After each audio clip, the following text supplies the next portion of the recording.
All right, Jigga Dandies, we're going to lock this one right in. So down in California just today,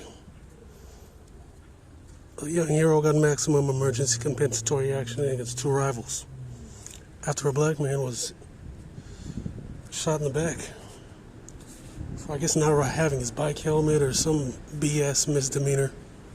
And of course they do what they always do. They blame the victim. He had a record, blah, blah, blah, blah, blah. But Blue Lives Matter was nowhere to be found, and because down in St. Louis on September 5th, when, what the hell's that guy's name? Tamarris Bohannon was killed by a white supremacist with a rap sheet longer than Siberia. Alright? In St. Louis on September 5th of this year, a white man in a white neighborhood who went to the trash every day. The white people knew him. He used to go to their trash every day, dumpster diving in their neighborhood. So they knew he didn't belong there, but they had no problem with him because he was white. This man decided today he's going to go into these people's house with a gun and kick them out. So they called the cops.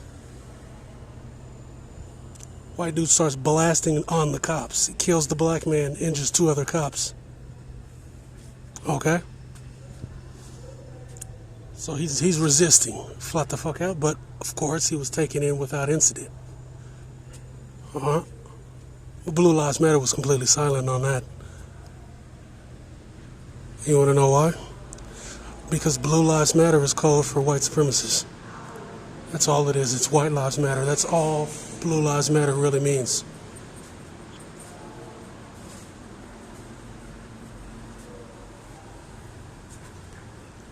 That's all it means. So they didn't have shit to say.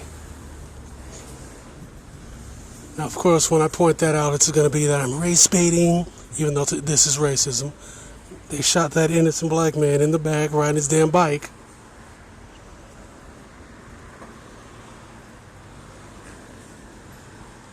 With no qualms. But when somebody gets maximum emergency compensatory action, everybody goes crazy. And when a white person shoots a black cop, it's fine. Nobody cares. And you know why? It's real simple. Because it's always racial. It's always racial. And nobody wants to go there because the powder keg's lit. The powder keg is lit, and they're trying to contain it while pushing this white supremacist Joe Biden, who promised to do everything for corporations that he claims that Trump does, which is a fucking joke. Which is a joke. And they're really touting this guy.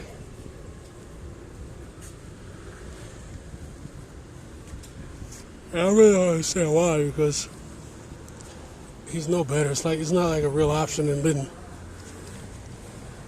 Bloomberg wants to toss him like $100 million so he can win Florida. For what?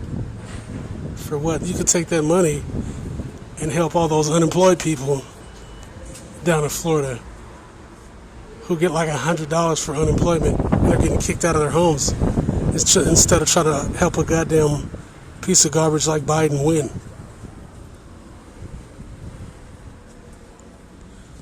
Because it ain't like he's going to benefit nobody but himself and his paymasters.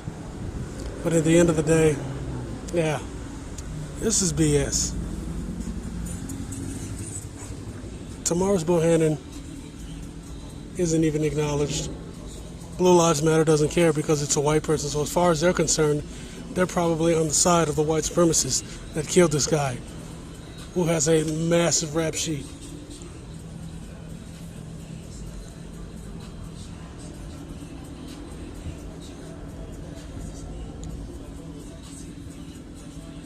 No, they haven't even charged Thomas Kinsworthy yet. They haven't even charged Thomas Kinsworthy. They haven't charged him. You want to know why they haven't charged him? Because he's a brother of their kind. And so it's fine that so with those guys, they're not looking at it like, oh, he heard of blue life, which is code for white life. They're looking at it as, oh, it's a tragedy, oh, we'll give this guy a little ticker tape parade, oh, it's so sad, etc., etc.